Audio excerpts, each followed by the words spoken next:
Hello, ഇവിടെ ഡൽഹിയിലെ രാഷ്ട്രപതി ഭവൻ മ്യൂസിയം ഇസ് അമേസിങ്.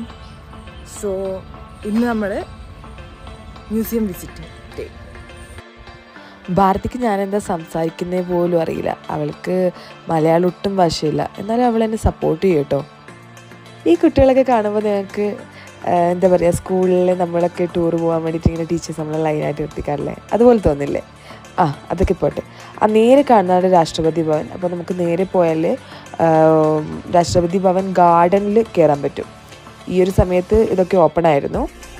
ഇതാണ് രാഷ്ട്രപതി ഭവൻ മ്യൂസിയം. ഇത് പണ്ടത്തെ മറ്റേ കുതിര വണ്ടിയാണോ? അതെ, കുതിര വണ്ടിയാണ്. പിന്നെ ഇത് പുരാതന കാലത്തെ ഒരു കാറാണ്. ആ കാറിനെ കുറിച്ച് ബെൻസ് ആണെന്ന് തോന്നുന്നു. ആ കാറിനെ കുറിച്ചുള്ള ബെൻസ് എന്നല്ല, അറിയില്ല. ആ കാറിനെ കുറിച്ചുള്ള വിവരങ്ങൾ ഇതിൽ കാണാം.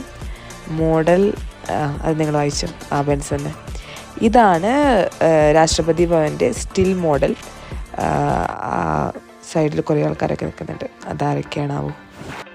ഇത് രാഷ്ട്രപതി ഭവൻ ഉണ്ടാക്കുന്നതിന് മുന്നേ പ്ലാൻ വരയ്ക്കില്ലേ, അതിൻ്റെയൊക്കെ ഒറിജിനൽ പീസുകളാണ് ഇതൊക്കെ.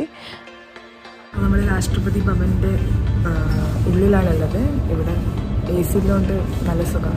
പിന്നെ ഒരുപാട് പണ്ടത്തെ ഹിസ്റ്റോറിക്കലായിട്ടുള്ള സാധനങ്ങളും എന്താ പറയുക, ഒറിജിനൽ സാധനങ്ങൾ, ഒറിജിനാലിറ്റികളും ഡ്രോയിങ്സൊക്കെ ഇവിടെ കാണാം. ഈ സ്റ്റാച്യൂസില്ലേ, ഗാന്ധിജിയുണ്ട്, അതുപോലെ തന്നെ ബാക്കിലോട്ട് ഇങ്ങനെ സ്വാതന്ത്ര്യ സമര പോരാളികളുണ്ട്, ഒരുപാട് ആൾക്കാർ. ഇതിൻ്റെ ഇടയ്ക്കുന്നൊരു മ്യൂസിക് വരുന്നുണ്ട്. ഇത് ഭയങ്കരമായിട്ട് കാണുമ്പോൾ ഒരു റൊമാൻറ്റിഫിക്കേഷനാണ്.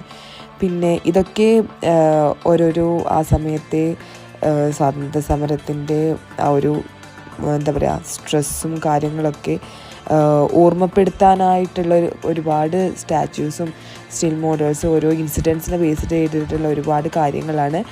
ആ കാലഘട്ടങ്ങളിൽ സാധാരണ ജനങ്ങൾ അനുഭവിച്ചിരുന്ന വിഷമതകളെക്കുറിച്ചും ദാരിദ്ര്യത്തിനെക്കുറിച്ചൊക്കെ ഓർമ്മപ്പെടുത്തലാണിത്. അങ്ങനെ ഭാരതി ഒരു കോഫിയും ഞാനൊരു ലസ്സിയിലും ദ എൻഡ്.